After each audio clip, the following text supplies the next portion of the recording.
What we're about to do right now is we're going to call the next speaker to the podium, which is going to be Dr. Hank Hill.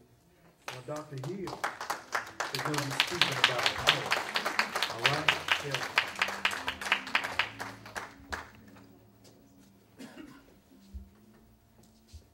You can take a moment to bring that information up so that it'll keep me on time. Because I have a tendency sometimes to just go beyond what it is I need to be doing. But I have to first say, you know, people always ask me, what is a surgical oncologist?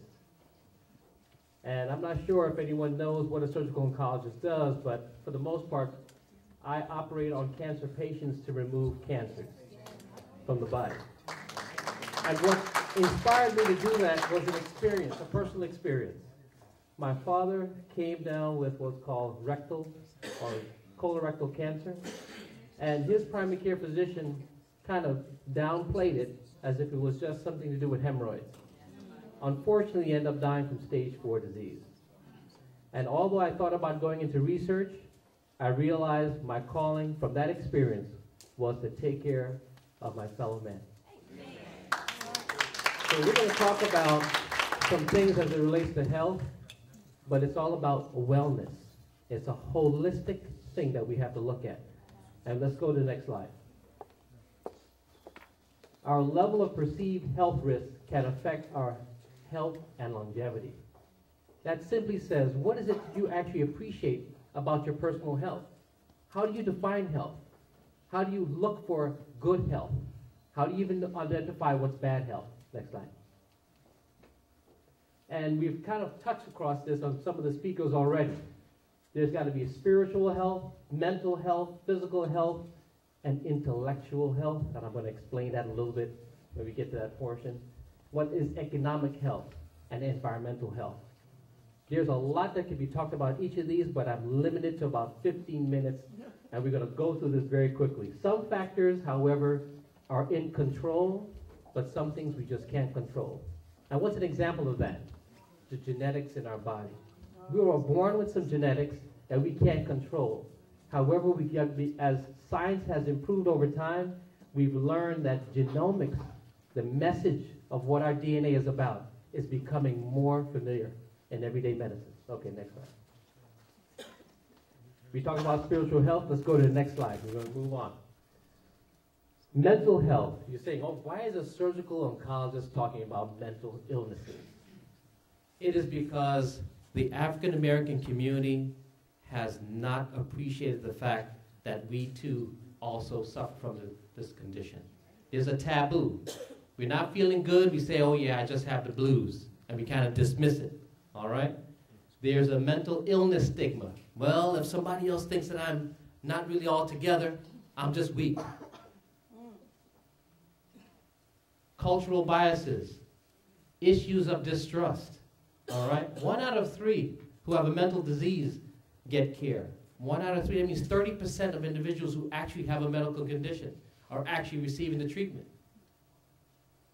More likely to stop their treatment early and least likely to have a follow-up. It's really unfortunate. The high probability of being misdiagnosed, all right? Sometimes there's an assumption by the physician that when they're being seen, oh, this person's just having a hard time, I'm not going to really, deal with exactly what their diagnosis is and actually identify that they should be on some medication. And it really spirals down into a situation where eventually some suicidal rates are very high among African American men when they don't get treated. Substance abuse associated with mental health are alcoholism, drug abuse, all right? It turns out this is very much associated with the highest death rate, higher than some of the other medical chronic diseases that we see. Next slide.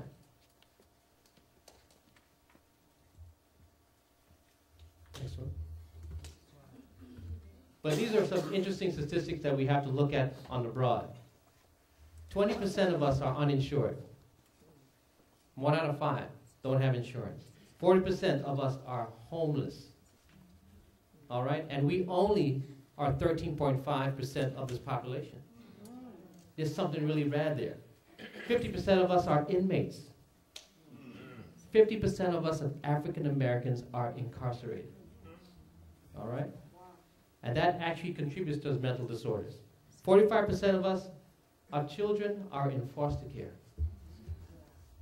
These are alarming statistics. 25% of our children are exposed to violence on a regular basis. And they would be identified with post-traumatic stress disorder. So you wonder why they're not doing well in school.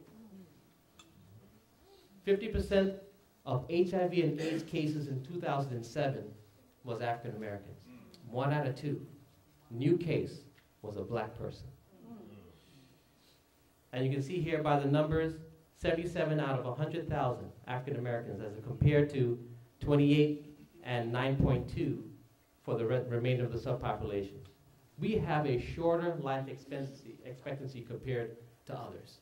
It's known ever since W.E.B. Du Bois put his statement out in 1892 about what was going on in African American health. And it still exists today. Okay, this next one. Tobacco use. This is really serious among our people. All right? There are about 24% of the men in this country actually smoke cigarettes. We, as African American men, match that. We're just about 22%. The youth use of tobacco, at least we can say our youth kind of get the message. Our young brothers and sisters are not smoking as much as their Caucasian counterparts. But you know, there's actually a small percentage of actually middle schoolers that are actually smoking. The challenge is that the issue with smoking is that there's poor self-esteem. That's number one. There's a lack of parental supervision or guidance.